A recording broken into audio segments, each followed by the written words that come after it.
सध्या नवरात्रीचे दिवस सुरू आहेत। एकीकडे आपण देवीची 9 दिवस पूजा आराधना जागरण करतो, पण दुर्दैवाने याच 9 दिवसांपैकी जर एखाद्या स्त्रीला मासिक पाळी आली तर समाजाच्या काही प्रथा अजूनही तिला अपवित्र ठरवतात। आपल्यातील अनेकांनी ऐकलं असेल, पाळी आली म्हणजे अपवित्र झाली, आता देवपूजेला बसू नकोस, स्वयंपाकाला हात लावू नकोस, वेगळं झोप। इतकंच काय तर जुन्या काळी तर असंही म्हटलं जायचं की पाळी आलेल्या स्त्रीने जर घरातल्या लोणच्याच्या भरणीला जरी हात लावला तर ते लोणचं खराब होतं आणि ही मान्यता आजही आहे। पण या सर्व मान्यतांना नाहीसं करणारं एक मंदिर जिथे देवीच्या मासिक पाळीचा काळ साजरा केला जातो। कोणतं आहे हे मंदिर जाणून घेऊया या व्हिडिओमधून। नमस्कार, मी प्रिया आणि तुम्ही पाहत आहात इन्फोवारी। पण इथेच एक प्रश्न निर्माण होतो, जर देवाने सृष्टी निर्माण केली तर स्त्रीला सुद्धा देवानेच निर्माण केलं, मग देवाने दिलेल्या या नैसर्गिक प्रक्रियेला आपण अशुद्ध कसं म्हणू शकतो? जर मासिक पाळी खरंच अपवित्र असती तर ती स्त्रीच्या पदरात देवाने दिलीच का असती? मासिक पाळी म्हणजेच काय तर मासिक पाळी ही स्त्रीच्या शरीरातील एक नॅचरल बायोलॉजिकल प्रोसेस आहे।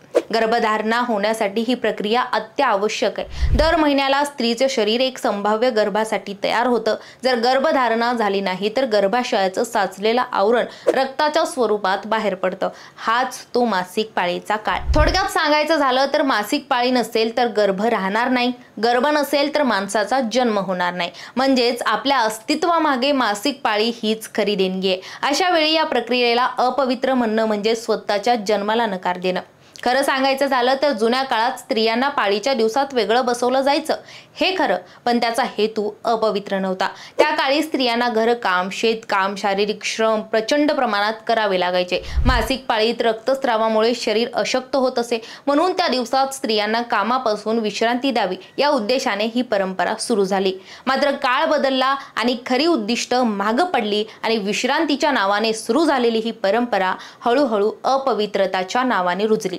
आजही काही ठिकाणी स्त्रियांना या दिवसात वेगळं केलं जातं, त्यांच्यावर बंधनं घातली जातात। पण या सर्वांच्या विरुद्ध भारतात एक असं मंदिर आहे जे जगाला वेगळीच व्याख्या दाखवतं। हे म्हणजेच आसाम मधील कामाख्या देवी मंदिर। भारतामधील 51 शक्तिपीठांपैकी हे एक शक्तिपीठ मानलं जातं। इथे देवीच्या योनीची पूजा केली जाते। स्त्री तत्वाच्या या नैसर्गिक शक्तीला देवत्व दिलं जातं। आश्चर्य म्हणजेच या मंदिरात वर्षातून एकदा 3 दिवस दरवाजे बंद ठेवले जातात, कारण त्या काळात असं मानलं जातं की देवी तिच्या मासिक पाळीत आहे आणि त्या काळात पुरुषांचा प्रवेश संपूर्णपणे मंदिरामध्ये बंद असतो। या काळात इथे एक उत्सव साजरा केला जातो, तो म्हणजेच अंबुबाची मेळा। अंबुबाची मेळा दरम्यान असे मानले जाते की कामाख्या देवी रजस्वला अवस्थेत आहे। त्या काळात मंदिराचे मुख्य गर्भगृह बंद राहते आणि 3 दिवस पूजा थांबते। 4थ्या दिवशी मंदिर उघडल्यावर देवीचा प्रसाद भाविकांना दिला जातो। त्यावेळी भक्तांना प्रसाद म्हणून लाल रंगाची कापडांची तुकडी दिली जातात। हे देवीच्या शक्तीचं प्रतीक मानलं जातं। म्हणजे जिथे समाज पाळी आलेल्या स्त्रीला घरातल्या देवळातही जाऊ देत नाही, तिथे एक संपूर्ण मंदिर